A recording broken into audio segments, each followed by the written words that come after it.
Tonight on Reporting Scotland, a man is jailed for life for murdering his brother by setting him and his girlfriend on fire as they slept. Today, her father spoke for her outside court. The horror of what happened in that room will haunt me forever. It was a calculated and intentional attack. Cameron died in the most cruel way in front of my eyes. I wish more than anything that I could have saved him. Also in the programme, helping with the expense of school uniforms. An investigation finds there are still disparities in the clothing grants for low-income families. The not-so-glorious 12th. Low grouse numbers mean some estates are cancelling the start of the shooting season. A new nighttime noise curfew for buskers in Edinburgh city centre. They could face fines for being antisocial. And we speak to Neil Lennon, who's looking forward to his return to Ibrox as his Hibernian side take on Rangers. Good evening. A 27-year-old man who murdered his younger brother and tried to kill his brother's girlfriend on New Year's Day will have to serve a minimum of 20 years in prison before he can be considered for parole. A man's to stand trial next year, charged with the murder of a baby girl in Fife.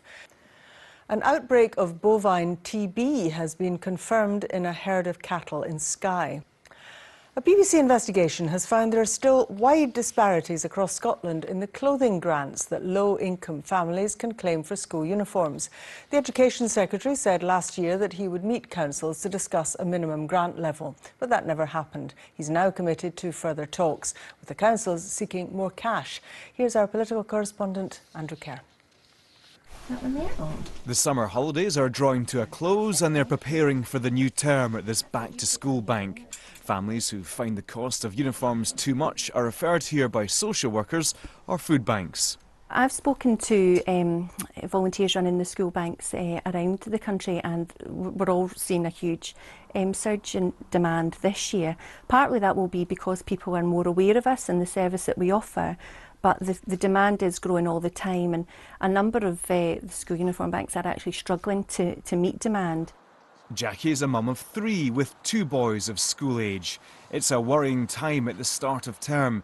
It's estimated it costs almost £130 to kit out a child. It's important how your kids look when you go into school. You know, people who are struggling don't want to look like they're struggling, you know, and that's very important.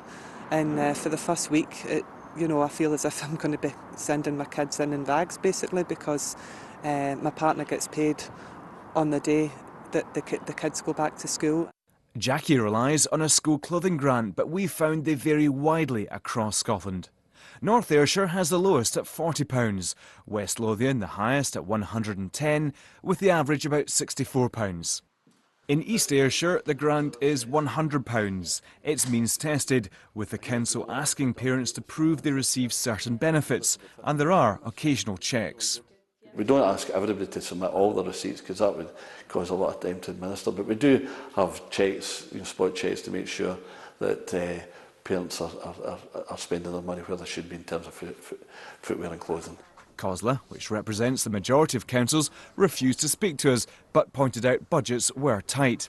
The Education Secretary promised to meet the group last year, but that meeting never happened. He now seems keen to pursue this. Well, the government will take forward, as a preference, a voluntary agreement with local authorities. That's what we've set out as our preference, and we want to explore that question in dialogue with local government, but obviously the powers exist for the government to set a minimum level if we decide that is the right approach to take. Following those comments from the Education Secretary, COSLA say they'll now seek an early meeting, hoping to find out what extra cash they might be offered. Andrew Kerr, Reporting Scotland. Low grouse numbers mean several estates in Scotland are having to cancel the start of the traditional shooting season, which begins this weekend. A man who killed his drug dealer in Fife over £10 has been jailed for 12.5 years. Police investigating the disappearance of RAF Airman Corrie McCaig have confirmed that waste found at an incinerator plant does not contain human bones. They help generate the atmosphere that attracts people from around the world to Edinburgh during the festival season. But for some residents, the buskers are a nuisance they could do without. Rescuers have praised the actions of a group of scouts who were rescued last night after seeking shelter from deteriorating weather conditions in a remote bothy at the edge of the Cairngorm National Park. A new documentary is telling the stories of the Asian Scots whose lives were marked by the partition of India 70 years ago.